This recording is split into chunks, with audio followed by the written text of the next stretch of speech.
Hello students, so today we are going to talk about the excretory products and their elimination. ठीक है, there are not so many questions coming out from this chapter, तो मैंने थोड़े बहुत extra questions important questions यहाँ पे add up कर रखे हैं. ठीक है, सो जैसे कि earlier we were talking about कि is going to be the year मैंने मेंशन कर रखा है. ठीक है, अगर ईयर मेंशन नहीं है so those are going to be the important question या important questions which I have taken from the other sources. ठीक है, so the first question that was asked in 2017 देख लेते हैं. तो which of the following statement is correct. ठीक है, so जैसे मैं बोलता हूँ कि यार टेक्स्ट बुक पढ़ना is very important. Go through the concepts, go through the lines of the text book because that is very very important. Majority of your part from the for the competitive exam is going to come from the textbook itself. ठीक है, so this is very simple question अगर आप देखो तो which of the following statement is correct. ठीक है, तो correct statement की अगर मैं बात करता हूँ तो descending limb of loop of Henle is impermeable to water. That is wrong. Descending limb of loop of Henle is permeable to water. ठीक है, the descending limb of loop of Henle is permeable to electrolytes and the ascending limb of loop of Henle is impermeable to water. So the option number 4 is correct. तो purely textbook based question है, no twist, nothing. ठीक है, talking about the second question which was asked in the year 2016 के second phase of competitive exam NEET में पूछा गया था. The part of nephron involved in active reabsorption of sodium is. I don't think so we should go through all the options. Okay, the option is very clear. Number 4, that is PCT. पता ना आपको PCT में reabsorption किया जाता था. बाकी के 3 options में तो रीएब्जॉर्प्शन नहीं था, खाली फोर्थ में रीएब्जॉर्प्शन होता था पीसीटी में, कलेक्टिंग ट्यूब्यूल के पास में. Which of the following does not favor the formation of large quantities of dilute urine. कौन सी चीज डाइल्यूट यूरिन के फॉर्मेशन को सपोर्ट नहीं करता है. ठीक है, तो डाइल्यूट यूरिन की अगर बात करते हैं, आपको याद हो कि अगर आपकी बॉडी में से ज़्यादा अमाउंट ऑफ वाटर रिलीज हो रहा है तो आपका एक सिस्टम एक्टिवेट हो जाता था. ओके, रास रेनिन एंजियोटेंसिन मैकेनिज्म अगर आपको याद हो तो. ठीक है, तो कैफीन तो यूरिन को कॉन्सेंट्रेटेड कर देगा. ओके, हार्ट इटीरियल नाइट्रियूरेटिक फैक्टर के बारे में आपको पता है, ब्लड वेसल्स को कंस्ट्रिक्ट कर देगा. ओके, सेकेंड है रेनिन, वो आपकी बॉडी में से does not favour the formation large quantities of dilute urine. वो जब भी प्रोड्यूस होगा वो क्या करेगा, आपकी यूरिन को कॉन्सेंट्रेट करेगा. ठीक है, अगर आपकी यूरिन में से ज़्यादा, आपको याद होगा एंजियोटेंसिन रिलीज किया जाता था, एंजियोटेंसिन 1, एंजियोटेंसिन 2, अल्डोस्टेरॉन फिर प्रोड्यूस होता था एड्रिनल ग्लैंड से. ठीक है, तो this is all about the renin angiotensin mechanism की बात हो रही है. ओके, जहाँ पे आपकी यूरिन को क्या किया जाता था, कॉन्सेंट्रेटेड किया जाता था अगर ज़्यादा अमाउंट ऑफ पानी रिलीज हो रहा है. ठीक है, और यहाँ से आप एक और डिसीज याद रख सकते हो, दैट इज अल्डोस्टेरॉन अगर प्रोड्यूस नहीं हो रहा है तो आपको क्या हो जाएगा, डायबिटीज हो जाएगा. आप ज़्यादा यूरिनेट करोगे, ज़्यादा अमाउंट ऑफ डाइल्यूट यूरिन आपकी बॉडी से बाहर आएगी. ठीक है, तो correct option is second. Removal of proximal convoluted tubule from the nephron will result in. अगर पीसीटी को निकाल देंगे, अभी थोड़ी देर पहले अपन ने बात करी पीसीटी के बारे में, तो यहाँ पे बोल रहा है कि यार पीसीटी को निकाल देंगे फ्रॉम द नेफ्रॉन तो क्या होगा. ठीक है, तो अगर पीसीटी को निकाल देंगे तो more concentrated urine, no change in quality and quantity of urine, no urine formation, या फिर the option number 4 that is more dilute urine. ठीक है, पीसीटी किस काम में आता था, it used to work as the reabsorption करता था, आयंस को रीएब्जॉर्प्शन करता था, काफी सारी चीजों का रीएब्जॉर्प्शन वहां पे होता है. तो अगर पीसीटी निकल गया, पीसीटी आपको पता है ना, PC that is proximal convoluted tubule. ठीक है, और पीछे जो आता है that is the distal convoluted tubule. PCT is the front portion जो वुमेन कैप्सूल के पास आता था. तो अगर वो निकल जाएगा तो जो यूरिन होगा, ठीक है, यूरिन क्या हो जाएगा, it is going to be more dilute. Urine is going to be more dilute. ठीक है, क्योंकि जितना भी एब्जॉर्प्शन था मेन चीज़ों का, that is going to take place where, in the PCT. तो अगर पीसीटी निकाल दिया आपने तो सब चीज़ें एब्जॉर्ब नहीं हो पाएगी, तो उनका फिर री एब्जॉर्प्शन किया जाएगा कहाँ पे, डीसीटी में। ठीक है, तो option 4 is correct. Figure shows human urinary system with structures labeled A to D. Select the option which correctly identifies them and gives their characteristics and function. So we have A here. So this is not clear actually, but अगर ठीक से मैं देखूँ तो यहाँ पे option के साथ अगर मैच करूँ तो ये किडनी बनी हुई है, किडनी के ऊपर there is something like protruding out, तो वो बट ऑब्वियसली क्या हो गया, एड्रेनल ग्लैंड ही हो गया। ठीक है, so adrenal gland located anterior part of the kidney secretly. Okay, so the option number 1 is correct. तो सी का ऑप्शन नंबर 1 करेक्ट है। Okay, because diagram is not clear, थोड़ा इजी हो चुका है। ठीक है, और तो किडनी के ऊपर कुछ होता नहीं है, pelvis, medulla, no. Okay, so the option number 1 is correct. Okay, this is a very simple question as well. Formation of urea takes place obviously heart में नहीं होता है। अगर आपको कंफ्यूजन है किडनी, तो यार किडनी में भी नहीं होता है। यूरिया का फॉर्मेशन मैमल्स में होता है, लिवर के अंदर। ओके, आपको पता होना चाहिए कि वहाँ पे यूरिया साइकिल था। ठीक है, जिसके थ्रू आपके लिवर में कन्वर्जन होगा अमोनिया का इनटू यूरिया। ऑर्निथिन साइकिल अगर आपको याद हो तो, क्लियर है।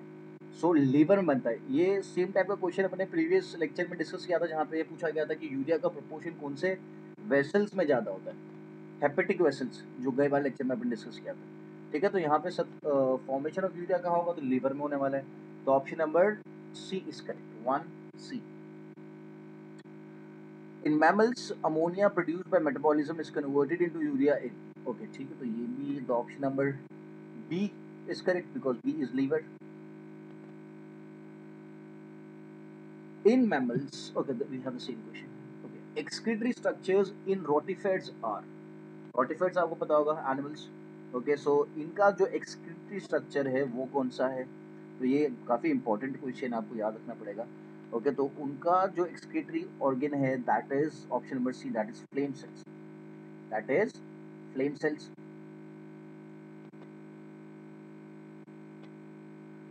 The principal nitrogenous excretory compound in humans is synthesized. ठीक है, ओके, तो ये भी सेम क्वेश्चन है। The principal nitrogenous excretory compound that is urea कहाँ पे सिंथेसाइज हो रहा है, तो लिवर में हो रहा है, and it is eliminated through the kidneys. Correct है। इन तो option number A, B and C do not match at all. Bile से एलिमिनेट नहीं होता, जैसे ऑप्शन नंबर सी में बोला है कि बाइल से एलिमिनेट होता है। तो option number D is correct, in the liver but eliminated mostly through kidneys.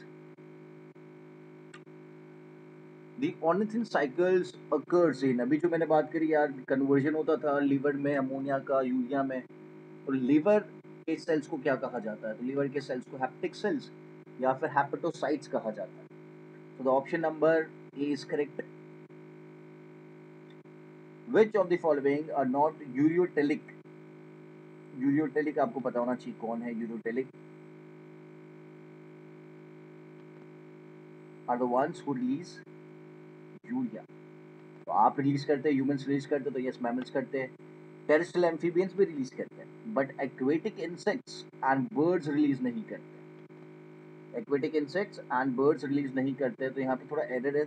The answer is aquatic insects as well as birds, not ureotelic. तो correct answer is C and D, both C and D दोनों correct है। Okay, snake a terrestrial animal that excretes nitrogenous waste in the form of uric acid is called. Very simple question यार, uric acid release कर रहा है तो we call that animal as uricotelic. So the option number A is correct. 7 का A is correct. Uricotelism is found in, again it's repeated the same kind of question. तो uricotelism किस में देखने को मिलता है, तो यार रेप्टाइल्स के भी अपन ने बात कर ली कि रेप्टाइल्स में देखने को मिल रहा है। रेप्टाइल्स ऑप्शन में है तो that is on the B. So reptiles आ गए, बर्ड्स आ गए, इंसेक्ट्स। सो यूरिकोटेलिज्म मतलब जो एनिमल्स यूरिक एसिड रिलीज करेंगे। Okay, they are going to be termed as uricotelic animals. So the option B is correct.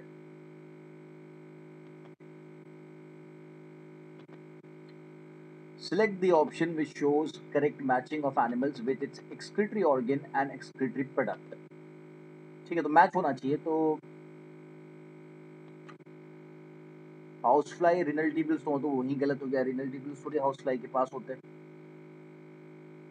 Peacock kidneys, okay, peacock के पास kidneys तो होगी, और वो यूरिया वो गलत है. Salamander kidneys, urea, labionephridial tubules and ammonia.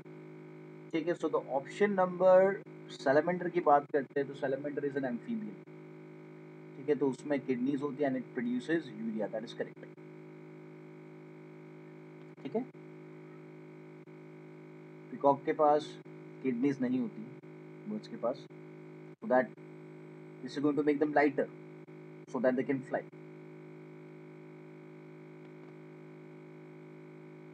Previous वाले का आंसर क्या है? Salamander is the correct answer previous वाले का.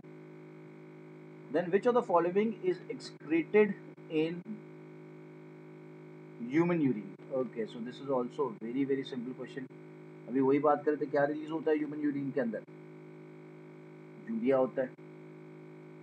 ठीक है,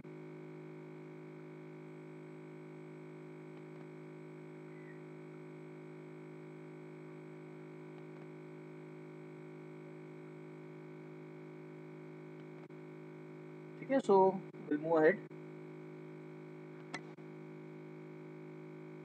Uricotelic mode of excreting nitrogenous waste is found in, again, the questions are very simple actually. Okay, so the option is reptiles and birds. जो भी बात हुई थी.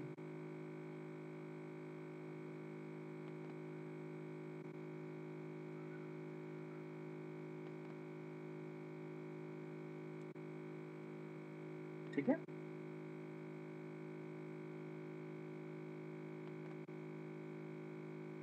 A is correct.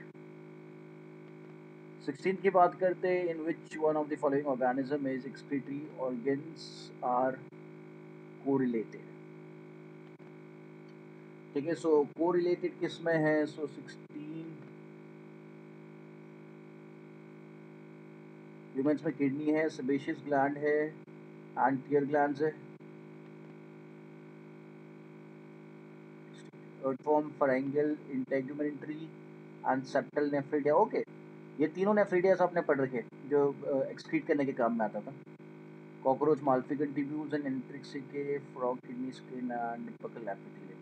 Okay, so the correct correlated option is the earthworm, क्योंकि earthworm के पास ये तीन स्ट्रक्चर्स लोकेटेड होते हैं पूरी बॉडी के ऊपर जो उसको एक्सक्रीट करने में काम आते हैं. फराइंगल, इंटेग्यूमेंट्री एंड सेप्टल नेफ्रिडिया.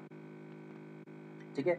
अच्छा, मैं यहाँ पे एक और बात कर रहा हूँ. जैसे कि मैंने यहाँ पे बोला कि बर्ड्स में किडनी नहीं होती, किडनीज होती है बर्ड्स में, बट वो यूरिया रिलीज नहीं करते. Okay, they do not release urea.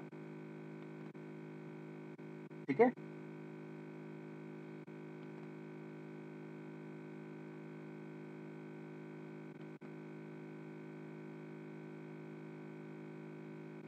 Okay. So now this is not a nitrogenous waste. Okay, so purines है, एलोटोइंस है, क्रिएटिन, ये तो तीनों नाइट्रोजनस वेस्ट है. 17 के option number A, B and C nitrogenous है.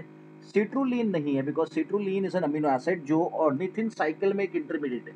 ऑर्निथिन साइकिल में participate करता था citrulline, so it is not a nitrogenous base, it's an amino acid. The option number D is correct. ठीक है. Then the nitrogenous excretory products are formed from the catabolism of amino acids by, तो अभी बात हो ही रही थी ornithine cycle, ornithine cycle. ठीक है, जो नाइट्रोजनस एक्सक्रीटरी प्रोडक्ट्स है are formed from the catabolism of amino acids by which process? So the process is ornithine cycle. Uric acid is the chief nitrogenous component of excretory products of uric acid. तो earthworm है, cockroach है, frog है and man है. ठीक है, so this is very simple. Uric acid is found in the insects, तो option number B is correct. ठीक है, the characteristic that is shared by urea, uric acid and ammonia. अच्छा, कौन सी चीज कॉमन है तीनों में, urea, uric acid and ammonia में? ठीक है, so let's see, they are nitrogenous waste, okay, they all need very large, okay this is correct, this is wrong, B is wrong, they all need very large, very large नहीं चाहिए because ammonia को सबसे ज़्यादा चाहिए, then urea को चाहिए और सबसे कम चाहिए यूरिक एसिड को। फिर they are all equally toxic, no, toxicity भी अलग है, आपको पता है अमोनिया की ज़्यादा है, यूरिया की कम है और यूरिक एसिड की एकदम कम है, and they are produced in the kidneys, तीनों किडनी में थोड़ी प्रोड्यूस होते हैं, अलग अलग जगह पे प्रोड्यूस हो रहे हैं, तो एक ही मैच हो रहा है, that is they are nitrogenous waste, so the option number B is correct, जहाँ पे आंसर है ए ओनली। 21 का the correct answer is option B, जिसका आंसर है ए ओनली। ठीक है, okay, which of the following amino acid play important role in the ornithine cycle? ठीक है, तो अभी अपन देख रहे थे यार ऑर्निथिन साइकिल में कौन सी चीज सबसे इंपॉर्टेंट, कौन सा एमिनो एसिड सबसे इंपॉर्टेंट रोल प्ले करेगा, तो सिट्रुलिन की बात हो रही थी अभी। Okay, so glycine is not participating in the ornithine cycle. Okay, so the one which participate is ornithine and citrulline. ये दो अमीनो एसिड्स हैं जो पार्टिसिपेट करेंगे, तो the correct option is option number C. ठीक है, so option number C is correct. 23rd, the excretory product gives fishes that distinctive smell. Okay, this is very nice question because अगर आपने कभी fish market visit किया हो या फिर अगर आप फिश को कभी स्मेल करने का आपको चांस मिले, ओके, तो fish they have a distinctive smell. अगर आप फिश मार्केट में जाते हो ना, अगर आप दूर से भी निकलोगे तो आपको एक स्मेल आ जाएगी and you are able to identify कि यार यहाँ पे कुछ फिश मार्केट जैसा है। ठीक है, सो ये जो फिश की जो स्मेल होती है डिस्टिंक्टिव, ये किसकी वजह से होती है? So the smell of the fish is due to option number C, that is trimethylamine oxide. The distinctive smell of the fish is due to the presence of trimethylamine oxide. ठीक है, clear है? So this question is very important, ये आप याद रख सकते हो, trimethylamine oxide। ठीक है, so this were some of the questions from the chapter excretory products and elimination. In the next lecture we would discuss about the other topics. ठीक है, so I'll keep this much for this lecture. Okay, चलो।